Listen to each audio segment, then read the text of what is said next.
सुजानगढ़ सूचना में आपका स्वागत है। नगर परिषद के उपसभापति बाबूलाल कुलदीप ने सफाई व स्वच्छता समिति की बैठक नगर परिषद कार्यालय में ली है। इस अवसर पर जमादारों ने उपस्थित उपसभापति से कहा कि 3 साल पहले प्रस्ताव पास होने के बाद भी उनको प्रमोट करके स्थायी जमादार क्यों नहीं बनाया गया है। कार्यवाहक जमादार राजू राम ने कहा कि उनकी नौकरी 33 साल की हो चुकी है और अब तक स्थायी जमादार पद पर प्रमोट नहीं किया जाना गलत बात है। उपसभापति बाबूलाल कुलदीप ने कहा कि इस बारे में पहले से ही प्रस्ताव पारित किए हुए हैं, तो अधिकारियों को इस पर सक्रियता दिखाते हुए यह काम कब का पूर्ण कर देना चाहिए था। दूसरी ओर उपसभापति बाबूलाल कुलदीप ने कहा कि जहां कहीं भी पानी की निकासी के लिए आवश्यक संसाधनों की जरूरत हो तो आयुक्त को सूचित करें और सारे संसाधन उनसे लें और जन समस्याओं का निराकरण करें। उन्होंने कहा कि आयुक्त को चाहिए कि वो समय समय पर जाकर शहर में बरसाती पानी की निकासी की व्यवस्था मौके पर देखे और लोगों से भी इस बारे में रूबरू हो। बैठक में कांग्रेस नेता जवार भुट्टा, सफाई निरीक्षक कलजीत सिंह, मुन्नालाल मीणा, कार्यवाहक जमादार शिव भगवान, राजू राम, अनिल, संदीप पुखराज, जमादार नथमल, नवरत्न रणजीत आदि लोग मौजूद रहे। आप भी देखिए उपसभापति ने बैठक में क्या क्या कहा है और बनी रही ताज़ा खबरों से अपडेट रहने के लिए सुजानगढ़ सूचना। देखिए, मानसूनी बरसात हमारे सुजानगढ़ में कम हुई है, लेकिन आज अचानक टीवी में मौसम विभाग से अलर्ट जारी किया गया है कि पूरे राजस्थान में 20 जिलों में भारी बारिश होने की संभावना है, जिसमें चूरू भी साथ में है। तो हमारा दायित्व बनता है, हमारी जिम्मेदारी है कि सुजानगढ़ के विभिन्न जगहों जहाँ पानी का भराव होता है, जगह जगह तलाया है, उनकी सफाई की व्यवस्था, जनरेटर की व्यवस्था। इसलिए हमने अचानक ही सभी जो जमादार है, हल्के जमादार है, 7 जमादार है, 2 SI है, कलजीत जी और मुन्नालाल जी में, उन सब की हमने तुरंत बैठक बुलाई और बैठक में ये निर्णय लिए गए, दिशा निर्देश दिए गए कि सुजानगढ़ के चाहे चापटिया तलाई हो, वाल्मीकि बस्ती की तलाई हो, चाहे माल गोदाम के पीछे हो, चाहे होली दोरा हो, चाहे गेनानी हो या अन्य चापटिया हो, अन्य कोई छोटी मोटी जो तलाइयाँ हों, उन सब पे पानी का भराव कम हो, जनरेटर की व्यवस्था की जाए। अगर वहाँ जनरेटर की व्यवस्था नहीं है तो वो साइलेंट जनरेटर किराए पे लेके वो लगाए, वो सब कमेटी में तय कर रखा है।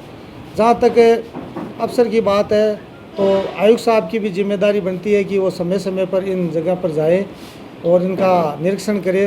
निरीक्षण के दौरान कोई भी कमी महसूस होती है उसको दुरुस्त कराए। और सफाई कमेटी का अध्यक्ष होने के नाते माननीय मास्टर भंवरलाल जी का एक और आशीर्वाद मुझे मिला हुआ है। मैं प्रदेश कांग्रेस कमेटी शहरी निकाय का प्रदेश सचिव भी हूँ, तो मेरी प्रदेश स्तर भी सुजानगढ़ पूरे विधानसभा क्षेत्र मेरी जिम्मेदारी बनती है कि शहरी निकाय का चाहे विदासर हो चाहे छापर हो, इनमें भी मेरी जिम्मेदारी बनती है कि जहाँ कहीं भी शिकायत हो हमें दुरुस्त करने का हमारी जिम्मेदारी है।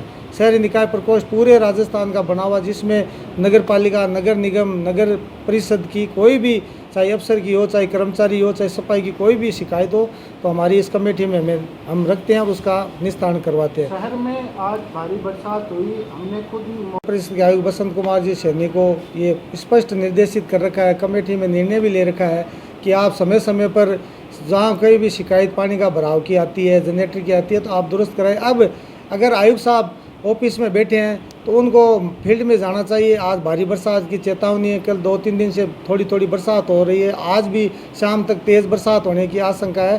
तो आयुक्त साहब को डोर टू डोर हर क्षेत्र में जाना चाहिए, तलाई पे जाना चाहिए, पानी की व्यवस्था देखनी चाहिए। और मैं सफाई कमेटी का अध्यक्ष होने के नाते अगर हमारी ज़रूरत हो तो हमें भी साथ लेना चाहिए। लेकिन आयुक्त साहब की जो ये ढुलमिल की नीति है, ये निष्क्रियता है। आपको पता होगा परसों सुजानगढ़ में एक बच्चा का अचानक वो तलाई में डूबने से देहांत हो गया।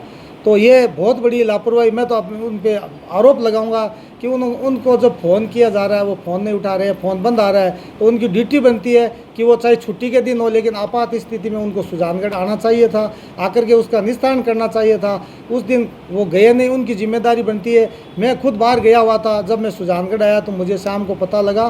तो ये बहुत ही लापरवाही का विषय है। आगे ऐसा नहीं हो दोबारा, ऐसा अफसर को ध्यान रखना चाहिए। और हम जनप्रतिनिधि सभी पार्षद इस बात का विरोध करते हैं कि दोबारा ऐसी शिकायत आई तो हम सभी पार्षदगण विरोध करेंगे, दोबारा ऐसी शिकायत नहीं आनी चाहिए। और आयुक्त सभी पार्षद को साथ लेकर चले, सबकी बात सुने।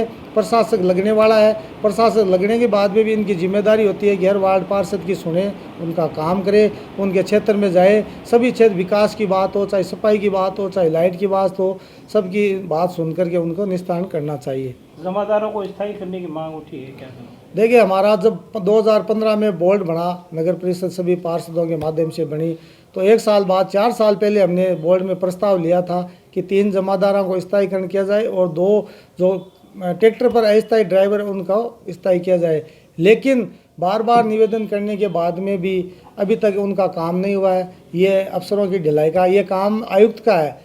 आयुक्त की जिम्मेदारी है कि वो यहाँ से लेटर डीएलपी भेजे, डीएलपी नहीं होता तो बीकानेर एसटीपी को भेजे, एसटीपी अगर नहीं करता है तो सभापति जी को या कमेटी अध्यक्ष को अगर वो समझे तो उनको भी अवगत कराए। लेकिन इन बातों को गौण किया गया। इनके साथ 4 साल पहले जब बोर्ड ने निर्णय ले लिया और आज तक उनको स्थायी नहीं करने की आज वो बैठक में बात सामने आई है। हम बात करेंगे, डीएलपी भी बात करेंगे, आयुक्त साहब से भी बात करेंगे। तो ये उनके साथ सरासर अन्याय है। अब तक उनको स्थायीकरण कर दिया जाना चाहिए था, लेकिन नहीं किया गया। ये भी एक निष्क्रियता का